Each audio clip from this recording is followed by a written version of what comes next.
ఓం శ్రీ వేమని యోగీశ్వరాయ నమః.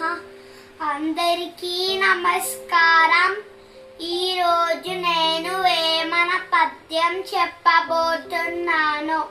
రూపు పేరు రెండు రూఢితో కలిసిన పేరు రూపు ప్రియను పెనసి ఉండు. నామరూపములను నాశనమొందుట మేలు. విశ్వదాభిరామ వినురవేమ.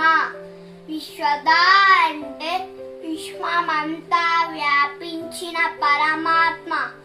అభిరామ అంటే జ్ఞానం చెప్పే మధ్యాత్మ. వేమ అంటే జ్ఞానం వినే జీవాత్మ.